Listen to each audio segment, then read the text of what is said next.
Selamat pagi semuanya. Wah, seneng banget rasanya kita bisa bareng-bareng lagi nih ya. Anggap aja kita lagi duduk santai di teras rumah pagi ini. Ada secangkir kopi hangat, udaranya juga masih seger banget. Momen yang pas banget buat ngarahin hati kita ke kebaikan Tuhan. Bener banget. Dan pastinya, pagi ini kita mau nyapa spesial buat keluarga besar Jemaat Moving Ministry Church. Seneng rasanya bisa nemenin kalian sebuah ngobrol pagi-pagi gini, apalagi kita udah masuk ke hari ke-23 dari perjalanan renungan harian kita. Ya, dan topik kita hari ini tuh dalam banget ya. Dan jujur aja, personal banget buat banyak dari kita. Judulnya, Healing for the Broken Hearted. Alias, pemulihan buat yang lagi patah hati. Yuk kita langsung selami aja pesan indahnya bareng-bareng, dan biarin deh damai sejahteranya nemenin kalian dimanapun kalian dengerin ini. Nah, coba deh kita jujur. Pernah nggak sih kalian bangun tidur, terus tiba-tiba ngerasa, aduh, kok dada ini rasanya berat banget ya? Terus di dalam hati nanya, hatiku ini lagi hancur nggak sih pagi ini? Renungan kita hari ini tuh nggak nyuruh kita buat sok kuat atau pura-pura semuanya baik-baik aja loh. Setuju banget. Realitanya kan kadang kita bangun tuh nggak selalu dengan perasaan yang 100% bahagia. Penulis renungan ini tuh ngerti banget kondisi emosi kita yang sebenarnya. Mungkin ada luka yang masih kerasa perih banget hari ini. Atau ada kekecewaan masa lalu yang entah kenapa kok kayaknya belum sembuh-sembuh juga ya. Kalau kalian lagi ngerasain itu sekarang, ingat ya, perasaan itu valid banget kok. Kalian nggak sendirian. Kita mulai hari ini justru dengan ngaku jujur di hadapan Tuhan soal rasa sakit itu. Dan karena kejujuran tadi tuh, kita jadi punya fondasi yang kuat banget buat hari ini. Ada janji Tuhan yang ditulis indah banget di Mazmur 34 ayat 19. Yuk kita baca dan benar-benar resapi ya. Tuhan itu dekat kepada orang-orang yang patah hati, dan Ia menyelamatkan orang-orang yang remuk jiwanya. Tahu nggak sih, ini tuh bukan sekedar kata-kata puitis yang cuma buat nenangin kita sesaat. Ini kebenaran mutlak loh. Pas dunia di luar sana mungkin malah ngejauh atau menghakimi waktu kita lagi jatuh. Ayat ini tuh jadi semacam jangkar iman kita. Punya jiwa yang remuk atau hati yang patah itu sama sekali nggak bikin Tuhan mundur. Malah sebaliknya, di titik terendah itulah Dia datang sebagai penyelamat kita. Asli, janji ini tuh luar biasa kuat.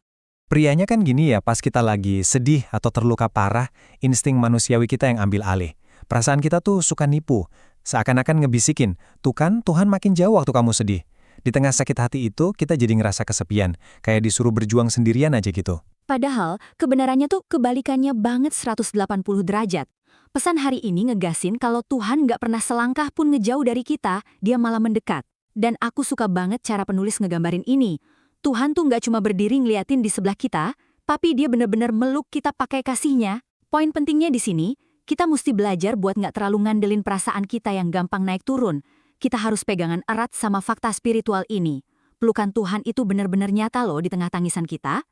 Wanita, ada satu hal yang wajib banget kita ingat terus, yaitu pemulihan itu adalah karakternya Tuhan, identitasnya. Tuhan kita itu adalah Tuhan yang memulihkan. Betul. Dia tuh nggak pernah pasif loh. Dia nggak cuma ngeliatin kalian yang lagi nangis dari jauh terus cuma bersimpati. Nggak gitu. Dia itu aktif bertindak. Teks kita tegas banget bilang kalau Dia itu sanggup, bener-bener sanggup nyembuhin luka-luka kita dan mugarin jiwa kita lagi. Kalau jiwa kita rasanya udah usang, capek banget, atau abis dikuras sama kekecewaan, Tuhan tuh sumber energinya. Jadi misal pagi ini kalian ngerasa udah bener-bener nggak ada tenaga tersisa, ingat aja, nyembuhin diri sendiri itu emang bukan tugas kalian kok. Itu tuh keahlian utamanya Tuhan kita. Nah, pertanyaannya sekarang gimana cara kita ngerespons kebenaran tadi? Tenang, ada 2 langkah praktis yang bisa langsung kita cobain hari ini juga. Langkah pertama, serahkan kepahitanmu ke Tuhan. Gini, kepahitan itu ibarat racun, tahu nggak? Dia bikin luka kita basah terus dan nggak bisa kering. Selama kita masih genggam erat-erat amarah dan rasa pahit itu, ya proses pemulihan dari Tuhan nggak bakal bisa masuk. Makanya kita perlu langkah kedua, biarkan Tuhan memulihkanmu. Kata biarkan di sini tuh benar-benar inti dari berserah. Kadang kan kita capek sendiri ya, gara-gara sibuk sok kuat pengen benerin semuanya pakai tangan kita sendiri. Nah, renungan ini ngajak jemaat Moving Ministry Church buat udah yuk lepaskan kendalinya. Kasih beban itu ke Tuhan, buka hati kalian lebar-lebar dan izinin Tuhan kerja. Kasih ruang buat Dia ngerestorasi jiwa kalian sampai benar-benar pulih. Oke, sekarang coba kita rasain ya, energi pagi ini kerasa makin terang kan? Ibarat sinar matahari yang pelan-pelan ngusir gelapnya malam. Biarin dong kebenaran hari ini ngusir mendungnya hati kalian. Ingat selalu poin pertama ini, Tuhan itu dekat banget sama kalian, justru di saat kalian sedih. Jarak antara kita sama Tuhan tuh nggak diukur dari seberapa happy atau suksesnya kita hari ini kok. Dia selalu ada nemenin kita. Dan yang kedua, Dia sanggup memulihkan hati yang hancur. Garis bawahi kata sanggup itu. Artinya Dia punya kuasa penuh, kemampuan yang gak ada batasnya, dan keinginan yang luar biasa besar buat ngelihat kalian utuh lagi. Bawa deh 2 kebenaran ini jadi alarm pengingat di hati kalian sepanjang hari. Mau kalian lagi kerja di kantor, lagi sibuk belajar, atau lagi ngurusin keluarga di rumah.